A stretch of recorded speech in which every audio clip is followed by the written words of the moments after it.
Likas talaga sa bawat probinsya ang taunang selebrasyon ng kani-kanilang festivals. At isa sa mga pinupuntahan at dinadayo sa mga okasyong ito ay sa pagbabandera ng mga produkto, pagkain, destinasyong ipinagmamalaki at matatagpuan dito. Welcome to Asenso Trade Fair 2024 kaugnay sa Pirangat Festival. Nandito tayo ngayon para saksihan ang mga nagagandahang booth at food court dito mga kalokal na misamis nun. Kaya tara, samahan nyo ako. Welcome to Asenso Trade Fair 2024. Nandito pala tayo ngayon mga kalokal sa probinsya ng Misamis Occidental para saksihan ang Pirangat Festival.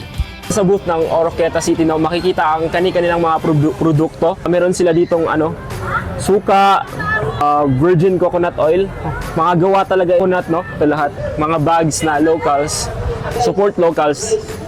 Din sila ditong mga pa-t-shirt, silang pa-cup, no? Minimalist lang yung nilang booth, no? Sa Oroquieta City. So, down to Tango. Tayo ay lulusob sa Tangob. So, sa booth ng Tangob City no is Paskong Pasko na.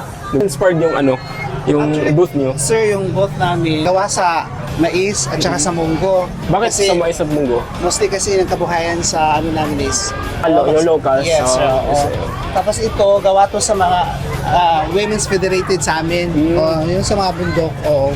Tapos ito, it symbolize kasi nga yung Tangob, is the Christmas capital Of the Philippines. Kaya, tapos ito yung mga alaman kasi yun yung source of income sa mga kababayan namin mga sa alamang. dagat.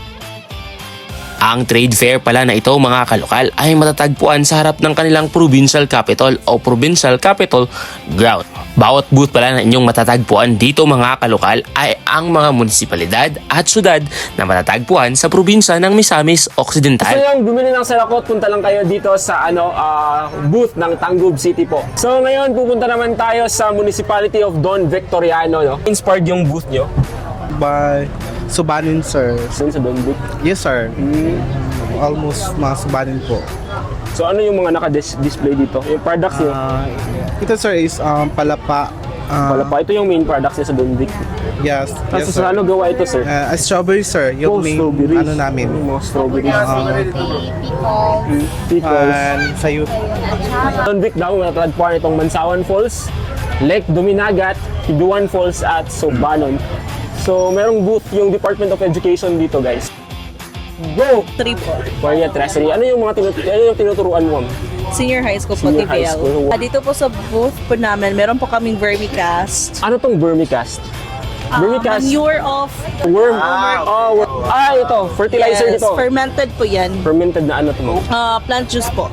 Plant juice? Oo. Plant juice. So, kung gusto nyo bumili ng mga dito, fertilizer, punta na kayo dito sa Department of Education ng Misamis Occidental.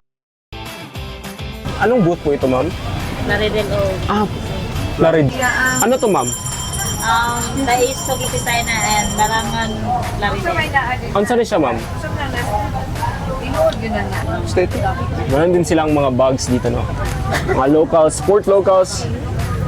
At kung saan may masarap, yun ang ating pupuntahan. So, hello, ma'am! Hello, good evening! Municipality of Concepcion and sa Pangdala. Mga produktong makikita natin sa Pangdalaga at Concepcion, ma'am. Kalambaan sa Pangdalaga. Ay, Ayan. Concepcion. Kalam- Meron kami dito mga plastic bayong bag which is handmade by By- our producer, Mr. Jerry from Calamba. Handmade to? Parang plastic ba? Yeah, oo, plastic. Plastic to? Oo, Look, plastic. Kakaiba, guys. Kaiba mga kalokal kasi ito gawa sa plastic. Hindi katulad ng iba ba? Sa local pa lang. So meron kayo Bunawan.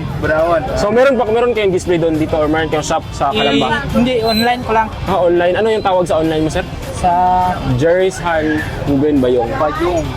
Jerry's Han Woven Bayong. Ano to, ma'am? Ano to? Sriracha. Ano yung sriracha? Ay, hot sauce siya kanang gikan siya sa kuan Japon Calamba sa Kamsawi. Wow, sa Kamsawi. Oh, yes. Sean ay ipinagmamalaki namin ang aming Giban Falls. Giban Falls. And also ang amo po Asinso Zamis boss po. Ozamis mismo. Sa Ozamis booth niyo, ma'am. Saan inspired? Yes, it's inspired in Subani. Subanen. So mostly talaga dito no, lahat ng booth guys is Yeah. parang inspired sa Subanen kasi yung community ng Misamis Occidental is mostly Subanen. Yeah. Subanen. Yung Yeah, binebenta we niyo have dito mga pastels, sir. pastels. Yeah, we have bangos, we have Bangos. inununan. Wow, pwede palang i-bottle yung inununan. Of course. Hey, first time natin makita dito ngayon guys, yung inununan nasa botilya na. Nasa bote na, di ba? And we have also yema, and we have chili. Chili. Yeah. And So, we have garlic. Hindi naman Dahil nga marami ang bilang ng populasyon ng mga kapatid nating Subano dito sa Misamis Occidental, Ano na bro? Katong ilang Ano bro? kaya bida sa booth ng Osami City ang isa sa kanilang kasuotan. Local bro? Support local. Yeah, support local. Aluran at Panaon. Makita sa Aluran ug Panaon sir, yung mga produkto diri ba? Sa mga panahon sir, nami kaning ensaymada. Ensaymada. Once. Cookies ni sa aluran sir. Kani. Oh, man yung So, gihambog sa aluran. cookies sa Aluran no. Mo cookie. Cookie. Ay, tara. Sa bayan ng Jimenez. Yung booth. native. Native. Yan. Mga native no. Kevin. Guys, dito rin matatagpuan sa booth ng Jimenez ang Nelly's Herbal Coffee na may tatlong variants. May barley, malunggay at mangustin malunggay. So punta na kayo sa booth ng Jimenez dahil ang booth na ito yung pinaka-espesyal. Dahil dito lang matatagpuan ang Nelly's Tablea and Corn Coffee. Healthy po ito kaya meron din sweet pastillas. Torta de Jimenez. Saan naman kayo na bro? Pulburon? Sinakaban.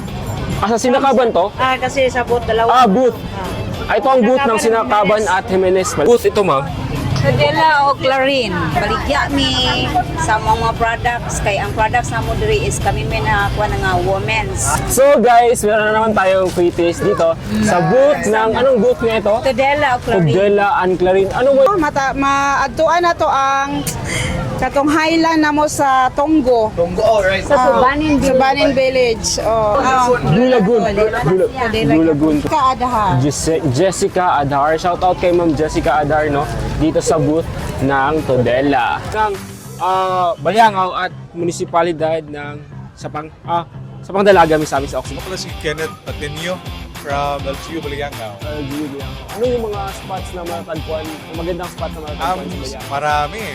Maraming beautiful spots yung matatagpuan doon sa Baliangaw kasi ang LGU Baliangaw known for beautiful beaches talaga. Just like Esperanza Beach Resort, Sunrise Beach Resort, Caplan Island, Oklahoma Island. Mostly talaga ng BPLS. matatagpuan sa Baliangaw is beaches talaga. Yes po, mga yes po. destinations. Beaches So ano po yung mga local products na pwede nyo maipagmalaki sa mga viewers natin? Marami din. Mga local products lang. Katulad nito, Baton Sardines. Yun po yung best po na delicacy po talaga namin po sa Baliangaw. Ito po, mga coated peanut brittle. Yan sir, yung mga parang mga accessories. Yan po, made in from Baliangaw din yan. Lahat din yan. Made in Baliangaw. So wala tayong makakausap sir. Kung sa Pangdalaga, wala. Pero sa Pangdalaga, ano to sir? sa Bicoma, cocoa sugar daw, sabi nila. Sugar na gawa sa coconut. Yes, diba? Kaluya Shrine. Kaluya Shrine, parang nasa Brazil, no? Parang nasa Brazil ka mga kalokal pag pumunta ka sa Pangdalaga. Misamis Occidental. po. Yung playground na lang, yung recent bago nilang Floating spot. playground, no? Playground. Parang water park. Dami.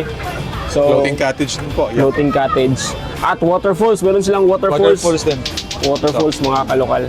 Thank you. Thank you sir, maraming salamat. Hanggang dito na lang muna mga kalokal. Ako si Ruro, ang inyong kalokal para sa mga local festivals. Nag-iiwan ng mga katagang suporta lokal, sharing local stories.